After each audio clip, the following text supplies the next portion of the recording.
Ukraine has a long Black Sea coast. Well, it used to, until Russia seized most of it. That's the areas in red there. But in the last month, the Ukrainians have managed to hit back by sending explosive sea drones all the way around Crimea to hit Russian targets. And this is what one of these sea drones looks like. It's technically called an uncrewed surface vessel, a USV.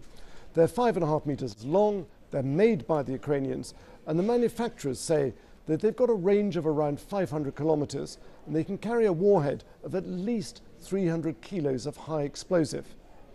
Well, using the coastline and the stars, we've verified this footage taken on the 4th of August, filmed from one of these sea drones when it hit a Russian landing craft ship in the Russian port of Novorossiysk. That's a long way inside Russian territory. Here's what the ship looked like the next day. You can see very clearly that it's damaged, it's kind of listing to one side despite Russian denials. And here it is being repaired.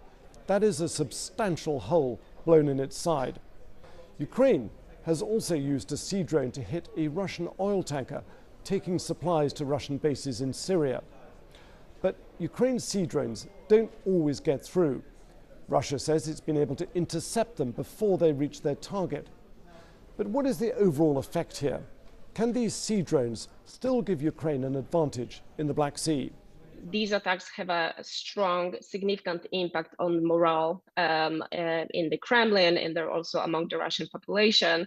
And I believe that seeing these ships being hit by the Ukraine Navy with relatively cheap, inexpensive maritime robots must be particularly painful to Putin personally, because he has invested a lot of attention and resources in raising the Russian Navy from its knees. Ukraine is getting help from Western intelligence.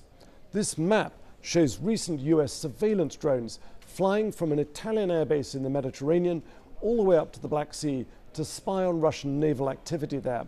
These drones can see forward hundreds of kilometers as they fly.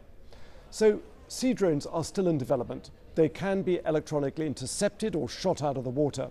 Russia remains a threat to any shipping coming in and out of Ukraine's ports.